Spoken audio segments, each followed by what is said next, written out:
Good morning students. Today we are going to do next question of exercise 1.5. ठीक है, we were doing exercise 1.5 and we were on question number 3 sixth part. Okay, so we will start from question number 3 sixth part. We have done till fifth part in our previous video. Okay, now let us start. We were doing chapter sets.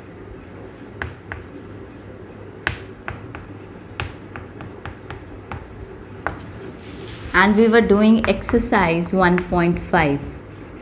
Exercise 1.5. Now let us discuss question number 3 sixth part. देखिए question number 3 क्या था आपका, taking the set of natural number as the universal set. ठीक है, जो हमने universal set consider कर रखा है वो किसका है, वो सेट ऑफ नेचुरल नंबर है आपका. Okay, write down the complement of the following set, और आपको कॉम्प्लीमेंट लिखने हैं. ठीक है, ये जो सेट गिवन है इसका कॉम्प्लीमेंट लिखना है, ये सेट गिवन है इसका कॉम्प्लीमेंट लिखना है. ओके, तो हमारे पास जो यूनिवर्सल सेट है उसमें सारे के सारे नेचुरल नंबर आ रहे हैं. तो आपको पता है नेचुरल नंबर्स क्या होते हैं, जो आपके नेचुरल नंबर होते हैं वो होते हैं आपके 1 से start, 1 2 3 4 5 and so on till infinity. तो इसमें सारे के सारे नंबर आ जाते हैं. ये तो है आपका यूनिवर्सल सेट, और जो सेट जिसका कॉम्प्लीमेंट निकालना है वो सेट ये है. ठीक है, तो इसका हमें क्या फाइंड आउट करना है, कॉम्प्लीमेंट. तो देखिए इसका कॉम्प्लीमेंट क्या होगा. Sixth part is given for all x such that x is a perfect square. तो कह रहा है कि यहाँ पर जो x होगा वो परफेक्ट स्क्वायर होगा. तो ऑब्वियस सी बात है इसका कॉम्प्लीमेंट जो आएगा उसमें क्या होगा, आपका परफेक्ट स्क्वायर नहीं होगा. ठीक है ना, तो सारे के सारे यूनिवर्सल सेट में जो भी आपके परफेक्ट स्क्वायर होंगे वो तो सारे के सारे इस सेट में आ जाएंगे. और आपको पता है इस सेट का अगर कॉम्प्लीमेंट निकालना है तो उसके लिए हम यूनिवर्सल सेट में से वो सारे के सारे एलिमेंट सब्ट्रैक्ट कर देते हैं जो सारे के सारे आपके सेट में होते हैं. ठीक है, तो स्क्वायर को निकाल देंगे तो सारे के सारे कौन से बच जाएंगे, जो स्क्वायर नहीं है. तो हमारा क्या बन जाएगा, set for all x such that x belongs to natural number. x तो आपका नेचुरल नंबर ही होगा and x is not a perfect square. x is not a perfect square. तो x क्या नहीं आएगा, आपका परफेक्ट स्क्वायर नहीं आएगा, क्योंकि जो सारे के सारे परफेक्ट स्क्वायर थे वो तो सारे इस सेट में आ गए.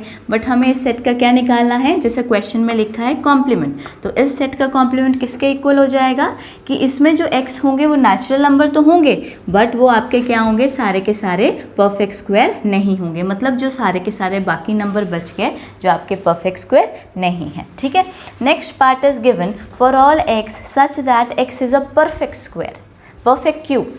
अब यहाँ पर स्क्वायर बोला था, यहाँ क्यूब बोला है, सेम वही होगा. सारे के सारे क्यूब के एलिमेंट इसमें आ गए तो हम यूनिवर्सल सेट में से क्यूब वाले एलिमेंट्स को निकाल देंगे तो बाकी बचे हुए एलिमेंट सारे के सारे इसके कॉम्प्लीमेंट में आ जाएंगे. तो इसका कॉम्प्लीमेंट क्या हो जाएगा, वही सेम कि वो सारे के सारे क्या नहीं होंगे, परफेक्ट क्यूब नहीं होंगे. Okay, for all x such that x belongs to natural number and x is not a perfect cube, not a perfect cube. तो x आपका perfect cube नहीं होगा. Okay, so in this way you will do these type of questions. Now the next part of this question is part 8. You have to find it. ये आपको set given है, इसका complement निकालना है. ठीक है, तो अब देखिए ये आपको एक इक्वेशन गिवन है दैट इज़ x + 5 = 8. ठीक है, तो अगर आप इसको सॉल्व करते हैं इक्वेशन को तो देखिए x + 5 = 8. तो x कितना आ जाएगा आपका, 8 - 5, x की वैल्यू आ जाएगी 3. ठीक है, तो यानी ये जो सेट है इसमें आपका कौन सा एलिमेंट है, इस सेट में आपका एलिमेंट जो है वो क्या है, वो आपका एलिमेंट है 3. ओके, तो इसका मतलब ये आपका यूनिवर्सल सेट गिवन है. ठीक है, और आपको ये सेट गिवन है तो आपको इस सेट का क्या निकालना है, कॉम्प्लीमेंट. तो ऑब्वियस सी बात है इसका कॉम्प्लीमेंट क्या होगा आपके पास, इस सेट में सिर्फ और सिर्फ आपका कौन सा एलिमेंट प्रेजेंट है, इस सेट में आपका सिर्फ और सिर्फ 3 एलिमेंट प्रेजेंट है. तो अगर हम यूनिवर्सल सेट में से 3 को निकाल दें तो बाकी के सारे एलिमेंट इसके कॉम्प्लीमेंट में प्रेजेंट होंगे. तो इसके कॉम्प्लीमेंट को हम कैसे लिखेंगे, for all x such that x belongs to natural number, क्योंकि x तो आपके नेचुरल नंबर ही हैं, क्योंकि ये सारे के सारे यूनिवर्सल सेट आपका नेचुरल नंबर है.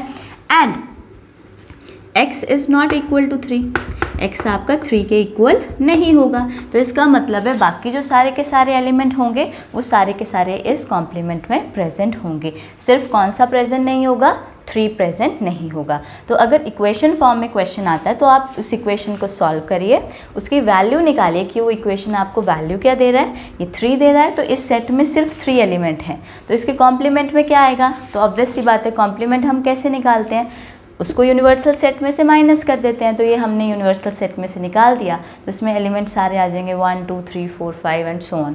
3 नहीं आएगा, बाकी सारे आएंगे। तो इसीलिए लिख दिया for all x such that x जो होगा नेचुरल नंबर होगा और एक्स आपका 3 नहीं हो सकता। Okay, now let us do next part, 9th part, that is for all x such that 2x + 5 equal to 9। अब इसमें जो एलिमेंट आ रहे हैं वो आपका क्या आ रहा है, 2x + 5 इक्वल टू 9। 5 को उधर शिफ्ट करेंगे तो क्या हो जाएगा आपका 4। x की वैल्यू क्या आ जाएगी यहाँ से 2। तो ऑब्वियस सी बात है इस सेट में कौन सा एलिमेंट प्रेजेंट है, सिर्फ 2, और बाकी के सारे एलिमेंट कहाँ आ जाएंगे, इसके कॉम्प्लीमेंट में। तो we will write for all x such that 2x + 5 is equal to 9's complement will be equal to for all x such that x belongs to natural number and x is not equal to 2। तो complement में आपका 2 नहीं आएगा, 2 कहाँ present है, इस set में present है। Okay, now the next part that is 10th part is given for all x such that x is greater than equal to 7। ठीक है, अब यहाँ पर आपको क्या गिवन है कि ये जो सेट है इसमें आपकी x की वैल्यू जो होनी चाहिए वो 7 के इक्वल भी हो सकती है और 7 से बड़ी भी हो सकती है। ठीक है, तो इस सेट में हम क्या करेंगे, इस सेट में जितने भी एलिमेंट आपके 7 या 7 से बड़े होंगे, ठीक है, 7 या 7 से बड़े होंगे वो सारे के सारे इस सेट में आ रहे हैं। तो ऑब्वियस सी बात है जिसका कॉम्प्लीमेंट होगा उसमें सारे के सारे छोटे एलिमेंट प्रेजेंट होंगे। ऑब्वियस सी बात है, जैसे 5 है, फिर आगे 6 है आपका, फिर 7 है। ठीक है, तो जितने भी एलिमेंट 7 या 7 से बड़े हैं, x की वैल्यू क्या है आपकी ग्रेटर दैन इक्वल टू 7, या तो 7 के इक्वल है या उससे ग्रेटर है।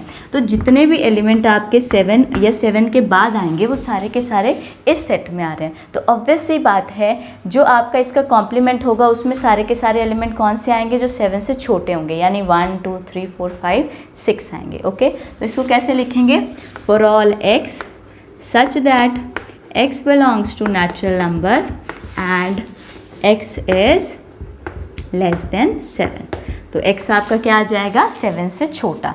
ऑब्वियस सी बात है यहाँ पर ग्रेटर देन इक्वल टू लिखा हुआ है, तो यानी वो 7 और 7 से बड़े हैं। तो ऑब्वियस सी बात है यहाँ पर हम लेस देन का साइन लगाएंगे कि x की वैल्यू 7 से क्या होगी आपकी, छोटी होगी। Okay, now let us do next part for all x such that x is a natural number and 2x + 1 is greater than 10। ठीक है, x आपका नेचुरल नंबर है और x की वैल्यू जो है आपकी वो क्या होनी चाहिए, ग्रेटर होनी चाहिए। 2x + 1 should be greater than 10। तो अब यहाँ पर क्या बनेगा आपका वैल्यू x का, तो देखिए 2x + 1 ग्रेटर देन 10 है। ठीक है, वहाँ जाएगा तो वहाँ जाएगा तो वहाँ बन जाएगा ये माइनस हो जाएगा, तो ये बन जाएगा 9। तो x की वैल्यू आपकी, ये यहाँ मल्टीप्लाई है, नीचे जाके क्या हो जाएगा डिवाइड, तो x की वैल्यू आपकी कितनी आ जाएगी, ग्रेटर देन 9/2।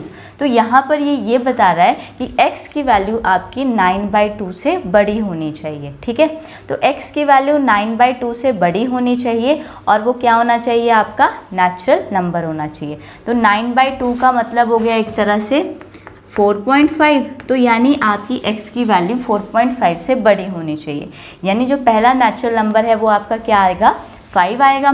तो ऑब्वियस सी बात है ये कह रहा है आपकी वैल्यू क्या होनी चाहिए, 5 से बड़ी होनी चाहिए। ठीक है, तो 5 से बड़ी वैल्यूज़ कौन कौन सी हैं आपकी, 6 है, 7 है, 8 है एंड सो ऑन। ठीक है, तो हमारा इसका कॉम्प्लीमेंट क्या बन जाएगा, ये भी इसका भी ये कॉम्प्लीमेंट था, वैसे इसका कॉम्प्लीमेंट क्या बन जाएगा, for all x such that x belongs to natural number and x क्या होगा आपका क्योंकि इन्होंने कहा है कि x की वैल्यू बड़ी है आपकी किससे, 9/2 से, तो यहाँ पर x की वैल्यू क्या होगी, छोटी और इक्वल होगी 9/2 के।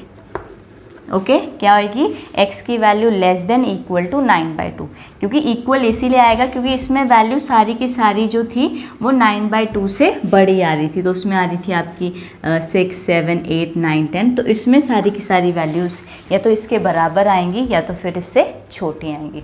Okay Now the fourth question of your NCERT book is, if universal set U is 1, 2, 3, 4, 5, 6, 7, 8, 9, set A is given 2, 4, 6, 8, set B is given 2, 3, 5, 7, you have to verify, आपको verify करना है कि A यूनियन B का whole complement जो है आपका A complement intersection B complement के equal है। Okay now let us start. सबसे पहले देखिए हमें गिवन क्या है, universal set.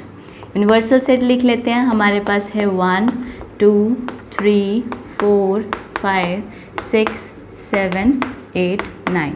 Okay universal set आपको ये गिवन है। सेट ए क्या गिवन है आपको, set A is given 2, 4, 6, 8, set B is given 2, 3, 5, 7। Okay अब you have to find A union B, आपको ए यूनियन बी निकालना है। सबसे पहले देखिए we have already discuss union कैसे निकाला जाता है। यूनियन में सारे के सारे एलिमेंट जो इस सेट में होंगे वो भी लिए जाएंगे, जो इस सेट में होंगे वो भी लिए जाएंगे, लेकिन जो दोनों में कॉमन होंगे वो सिर्फ वन टाइम लिए जाएंगे।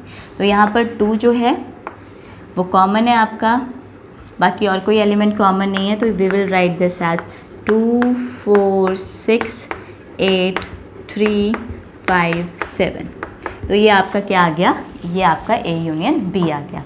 अब हमें निकालना है ए यूनियन बी का कॉम्प्लीमेंट, ठीक है, ए यूनियन बी का होल कॉम्प्लीमेंट। तो ऑब्वियस सी बात है ये सारे के सारे एलिमेंट अगर हम यूनिवर्सल सेट में से निकाल देते हैं और जो एलिमेंट आपके पास बचते हैं वो क्या हो जाएंगे, आपके कॉम्प्लीमेंट। ठीक है तो देखिए 2, 4, 6 भी हो गया आपका, 3 भी हो गया, 5 भी आ गया, 7 भी आ गया एंड 8 भी आ गया। तो आपके कौन से एलिमेंट बच गए, 1 एंड 9। तो ए यूनियन बी का होल कॉम्प्लीमेंट क्या है, 1, 9। ठीक है तो आपके पास ए यूनियन बी का होल कॉम्प्लीमेंट में जो एलिमेंट आ रहे हैं वो 1, 9 आ रहे हैं। अब लेट अस सपोज सबसे पहले ए कॉम्प्लीमेंट निकालेंगे, फिर बी कॉम्प्लीमेंट निकालेंगे और फिर उनका इंटरसेक्शन कर देंगे। ओके तो सबसे पहले ए कॉम्प्लीमेंट निकाल लेते हैं। ए कॉम्प्लीमेंट क्या निकलेगा आपका, जो सारे के सारे एलिमेंट ए में हैं उनको हम किस में से रिमूव कर देंगे, आपके यूनिवर्सल सेट में से रिमूव कर देंगे, और जो बाकी बच जाएंगे एलिमेंट वो आपके क्या हो जाएंगे, कॉम्प्लीमेंट, ए कॉम्प्लीमेंट। अब देखिए इसमें 2 है, 4 भी है, 6 भी है, आपका 8 भी है। तो कौन कौन से एलिमेंट बच गए आपके पास, 1, 3, 5, 7, 9। ओके तो ये आ गए आपके ए डैश में, यानी ए कॉम्प्लीमेंट में कौन से एलिमेंट आ गए, 1, 3, 5, 7, 9। ओके सिमिलरली आपको बी कॉम्प्लीमेंट निकालना है, फिर दोनों का इंटरसेक्शन करना है। ओके तो पहले हम इसको सॉल्व कर देते हैं, फिर सेकंड पार्ट बाद में करेंगे। बी कॉम्प्लीमेंट, बी कॉम्प्लीमेंट क्या आएगा आपका, जो आपके बी में एलिमेंट है वो आप यूनिवर्सल सेट में से जब सब्ट्रैक्ट कर देंगे तो बी कॉम्प्लीमेंट आ जाएगा। तो यूनिवर्सल सेट में से वो सारे एलिमेंट निकाल दीजिए जो बी में है। कौन कौन से है बी में, 2 है आपका, 3 है, 5 है, 7 है। तो इन सबको सब्ट्रैक्ट कर देंगे तो क्या बच जाएगा आपके पास, 1, 4, 6, 8, 9। ओके तो आपके पास ए कॉम्प्लीमेंट ये आया है और बी कॉम्प्लीमेंट आपके पास ये आया है। ठीक है आपने दोनों को क्या निकालना है, intersection, A complement intersection B complement. और इंटरसेक्शन में हम सिर्फ और सिर्फ कौन से एलिमेंट लिखते हैं, जो दोनों में क्या होते हैं, कॉमन। ओके तो देख लेते हैं, आपका 1 कॉमन है दोनों में, 1, नेक्स्ट 3 कॉमन नहीं है, 5 नहीं है, 7 नहीं है, 9 एंड 9 कॉमन है दोनों में। देख लीजिए दोनों में 1 आ रहा है और दोनों में क्या आ रहा है, 9। तो A complement intersection B complement में क्या आ जाएगा आपके कौन से एलिमेंट, 1, 9। ठीक है तो हमने क्या प्रूफ करना था कि ए यूनियन बी का होल कॉम्प्लीमेंट जो होता है आपका A complement intersection B complement के इक्वल होता है। तो ऑब्वियस सी बात है, ये देखिए ये हमने यहाँ पर ए यूनियन बी का होल कॉम्प्लीमेंट कैलकुलेट किया है और यहाँ पर हमने कैलकुलेट किया है A complement intersection B complement. दोनों के आंसर क्या है, सेम है आपके। So therefore you can say कि आपका A यूनियन B का whole complement is equal to A complement intersection B complement. तो आप इस तरह के क्वेश्चंस निकाल सकते हैं। Okay, now we will solve second part. Now the next part is A intersection B का whole complement is equal to A complement union B complement. Okay, तो आपको ये सॉल्व करना है कि ये दोनों एक दूसरे के इक्वल हैं। फर्स्ट ऑफ ऑल हम वही करेंगे, सबसे पहले you will write all the material which is given. ठीक है, क्या क्या गिवन है आपको, कौन कौन से सेट गिवन है, 1 2 3 4 5 6 7 8 9। A set is given 2 4 6 8। Set B is given 2 3 5 7। Okay, तो सबसे पहले हमें A इंटरसेक्शन B निकालना है। तो A इंटरसेक्शन B आपका क्या आ जाएगा, A इंटरसेक्शन B यानी दोनों का इंटरसेक्शन निकालना है, दोनों में जो कॉमन एलिमेंट है।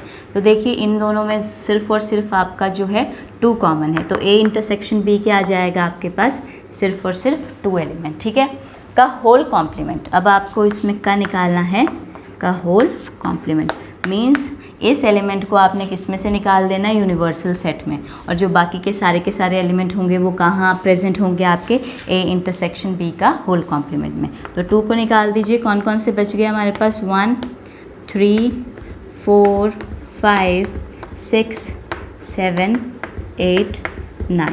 ठीक है, तो ये हमारे पास आ गया A इंटरसेक्शन B का होल कॉम्प्लीमेंट। ओके, अब लेट अस फाइंड दिस। अब हमें निकालना है A intersection union B, A complement union B complement. तो सबसे पहले A कॉम्प्लीमेंट निकाल लीजिए। कॉम्प्लीमेंट कैसे निकलेगा, जो सारे के सारे सेट A में एलिमेंट हैं उनको आप यूनिवर्सल सेट से क्या कर दीजिए, निकाल दीजिए, सब्ट्रैक्ट कर दीजिए। तो 2 को निकाल दीजिए, 4 को निकाल दीजिए, 6 को निकाल दीजिए, 8 को। तो हमारे पास कौन कौन से एलिमेंट बच गए, हमारे पास बच गया 1 3 5 7 9। सिमिलरली B कॉम्प्लीमेंट निकाल दीजिए, यानी B के जो एलिमेंट हैं, B में जो एलिमेंट हैं वो सारे के सारे एलिमेंट आप यूनिवर्सल सेट में से निकाल दीजिए। तो कौन कौन से हैं, एक है हमारे पास 2 3 5 एंड 7। तो क्या बच गया आपके पास एलिमेंट, 1 4 6 8 9। ओके, अब A कॉम्प्लीमेंट भी निकल गया, B कॉम्प्लीमेंट भी निकल गया। अब आपको क्या निकालना है, इनका यूनियन। तो आपका यूनियन क्या निकलेगा, A complement union B complement. तो सारे के सारे सेट जो एलिमेंट इसमें हैं, इसमें दोनों को लिखा जाएगा, बट जो कॉमन है उन्हें सिर्फ 1 टाइम लिखा जाएगा। तो कॉमन हमारे पास 1 और 9 है, तो इनको हम सिर्फ 1 टाइम लिखेंगे। तो 1 3 5 7 9 4 6 8। ठीक है, तो आपके पास A complement union B complement की वैल्यू क्या आ गई, 1 3 5 7 9 4 6 8। अब देखिए ये आपके पास A complement union B complement है, और ये आपके पास है A इंटरसेक्शन B का होल कॉम्प्लीमेंट। क्या जो इन दोनों में एलिमेंट प्रेजेंट हैं वो सेम है, देखिए 1 प्रेजेंट है दोनों में, 3 प्रेजेंट है, 4 प्रेजेंट है, 5 भी प्रेजेंट है, 6 भी प्रेजेंट है, 7 भी प्रेजेंट है, 8 भी एंड 9 भी। तो we can say your A intersection B का whole complement is equal to A complement union B complement. Okay, तो in this way you will do these type of questions. Now the question number 5 of your NCERT book is draw appropriate Venn diagram for each of the following. ठीक है, आपने ये 4 parts given है आपको question में, आपने इनमें Venn diagram बनाने हैं। ठीक है, number first is A union B का होल कॉम्प्लीमेंट। ठीक है, तो सबसे पहले हम वेन डायग्राम बनाने के लिए सबसे पहले हम क्या ले लेते हैं, यूनिवर्सल सेट ले लीजिए, और यूनिवर्सल सेट को हम किससे रिप्रेजेंट करते हैं, आपका रेक्टेंगल से। ठीक है, तो ये बन गया आपका यूनिवर्सल सेट U। ठीक है, इसमें हमने आपके 2 सेट ले लिए, एक ले लिया A और एक सेट ले लिया हमने B set. Okay, this is your A, this is your B। अब हमने A यूनियन B करना है। ए यूनियन बी में क्या आते हैं, सारे के सारे एलिमेंट जो ए में प्रेजेंट होते हैं और वो सारे के सारे एलिमेंट जो बी में प्रेजेंट होते हैं और जो दोनों के कॉमन है वो हम वन टाइम लेते हैं, ठीक है। लेकिन इसका होल कॉम्प्लीमेंट है, तो ऑब्वियस सी बात है यूनिवर्सल सेट में से जब हम ए यूनियन बी को निकाल देंगे यानी सब्ट्रैक्ट कर देंगे तो हमारे पास क्या बच जाएगा, उसका कॉम्प्लीमेंट। तो कौन सा हिस्सा, ये तो आपका ए यूनियन बी रिप्रेजेंट कर रहा है पूरा का पूरा, तो कौन सा हिस्सा बच जाएगा आपका, ऑब्वियस सी बात है सारा का सारा ये पार्ट बच गया आपका। ओके, तो दिस होल पार्ट, ये जो आपका बाहर का पार्ट है। ओके, तो ये आपका क्या रिप्रेजेंट कर रहा है, ए यूनियन बी का whole complement. Okay, now let us take next part. Next part is A complement intersection B complement. Same वैसे ही करेंगे. First of all we will make a universal set. Okay, ये आपके दो set आ गए, एक A और ये आ गया आपका B. Okay, अब आपको पता है, देखिए ये आपका यूनिवर्सल है बाहर। ए कॉम्प्लीमेंट होता है आपका जो ए के बाहर वाले सारे के सारा पार्ट होगा, यानी जो सारा का सारा यूनिवर्सल सेट में ए का पार्ट होगा और सारा का सारा बी का पार्ट होगा, उन दोनों का आपने क्या लेना है, इंटरसेक्शन। तो ऑब्वियस सी बात है ये सारा का सारा पार्ट जो बाहर आ रहा है आपका,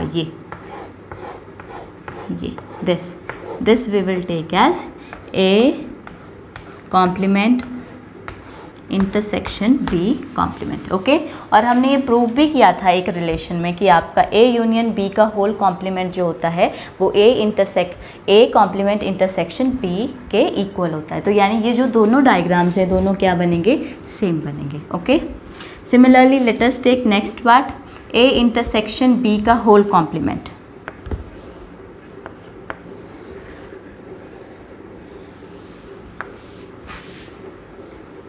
This is your universal set, this is set A, this is set B, ठीक है। दोनों का इंटरसेक्शन, तो ऑब्वियस सी बात है दोनों का इंटरसेक्शन तो आपका ये होता है, सिर्फ ये अंदर वाला पार्ट, यही पार्ट होता है ए इंटरसेक्शन बी, बट इसका कॉम्प्लीमेंट कहाँ है, तो ऑब्वियस सी बात है कॉम्प्लीमेंट कहाँ है, तो ये सारा का सारा पार्ट आ जाएगा उसमें। इसका कॉम्प्लीमेंट क्या हो जाएगा, ये सारा part.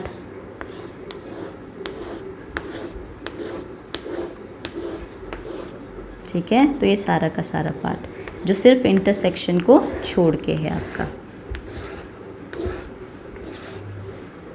You can shade also this part, ठीक है, जैसे मर्जी बता दीजिए। तो ये सारा पार्ट जो है आपका ये क्या है,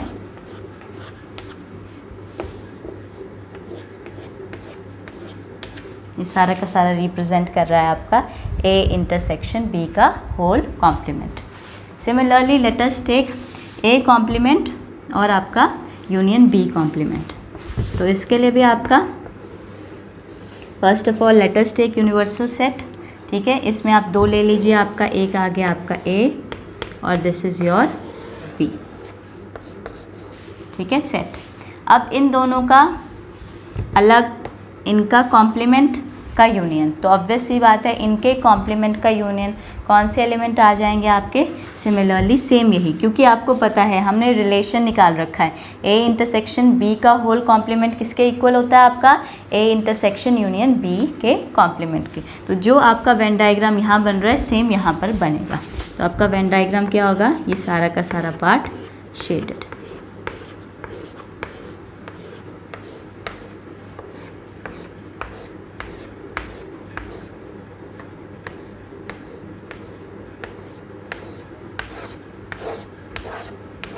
ओके, मीन्स ये वाला पार्ट आपका सिर्फ लेफ्ट होएगा, ये वाला बचेगा, जैसे कि इसमें सिर्फ और सिर्फ ये वाला पार्ट यहाँ पर बचा हुआ है, ठीक है, और यहाँ पर क्या बचे हुए हैं आपके, ये वाले part.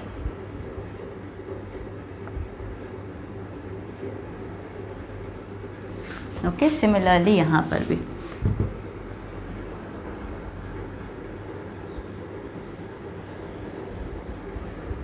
Okay, so in this way you will make Venn diagram.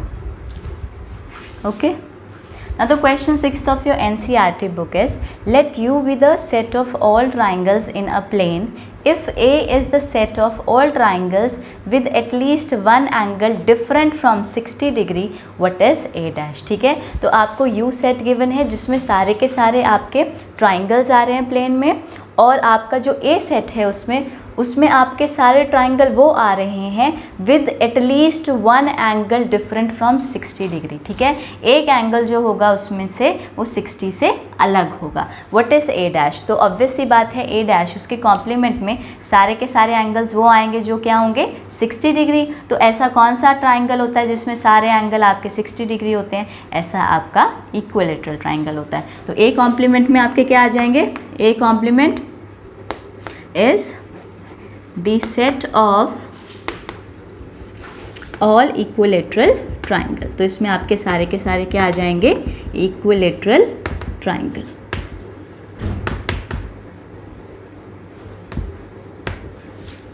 okay, now the question number 7 of your NCERT book is fill in the blanks to make each of the following a true statement। ठीक है, you have to fill in the blanks, इस तरह से भरना है कि आपका statement true हो जाए, मतलब जो भी इसका आंसर आए वो इसके इक्वल होता है। ओके, अब सबसे पहला first part A union A dash. अगर हम सेट ए और उसके कॉम्प्लीमेंट का यूनियन करते हैं तो आपके पास क्या आ जाता है? ऑब्वियस सी बात है, अगर ए आपके पास एक सेट ए है, ठीक है, और आपके पास एक उसका कॉम्प्लीमेंट है, सपोज़ एक ए है सेट और एक उसका कॉम्प्लीमेंट है, ठीक है, तो ऑब्वियस सी बात है जो सारे के सारे एलिमेंट ए में होंगे और जो सारे के सारे एलिमेंट आपके ए डैश में होंगे, अगर हम इनका यूनियन कर देंगे तो ऑब्वियस सी बात है सारे के सारा क्या बन जाएगा? आपका यूनिवर्सल सेट बन जाएगा।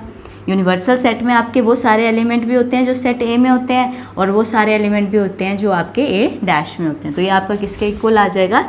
Universal set U. Okay, next part is phi dash, यानी फाई का कॉम्प्लीमेंट इंटरसेक्शन ए।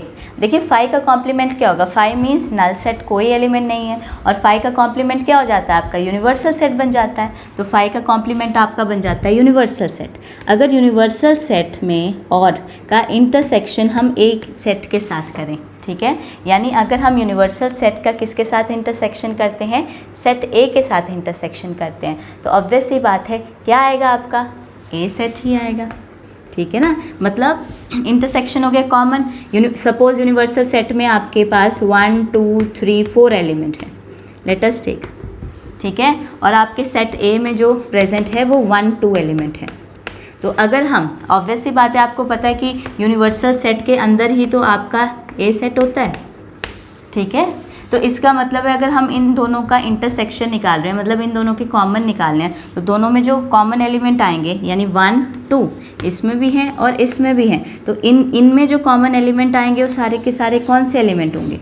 जो आपके ए में होंगे। तो ऑब्वियस सी बात है किसके इक्वल आ जाएगा? आपका ए के इक्वल आ जाएगा। Okay, next is your A intersection A complement. ठीक है, अगर आपने सेट ए है और उसका कॉम्प्लीमेंट है, सपोज़ ये सेट ए है, ठीक है, और इसका कॉम्प्लीमेंट क्या होगा?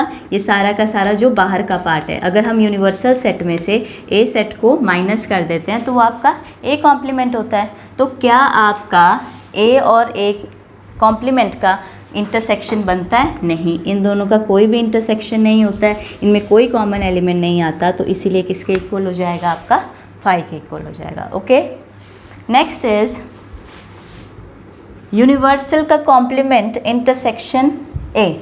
अब देखिए यूनिवर्सल का कॉम्प्लीमेंट क्या होता है? यूनिवर्सल में सारे के सारे एलिमेंट आते हैं, तो यूनिवर्सल का कॉम्प्लीमेंट क्या हो जाएगा आपके पास? फाई। अगर आप फाई का इंटरसेक्शन ए के साथ निकालते हैं, ठीक है, यानी आपका नल सेट है, नल सेट का इंटरसेक्शन आप ए के साथ निकाल रहे हैं, तो क्या होता है? तो आपके पास नल सेट ही आता है, तो ये किसके इक्वल हो जाएगा? आपका फाई के इक्वल ही हो जाएगा। Okay, so that is all about for today. If you are having any doubt anywhere, leave the comment below and do like and subscribe our channel. Thank you so much.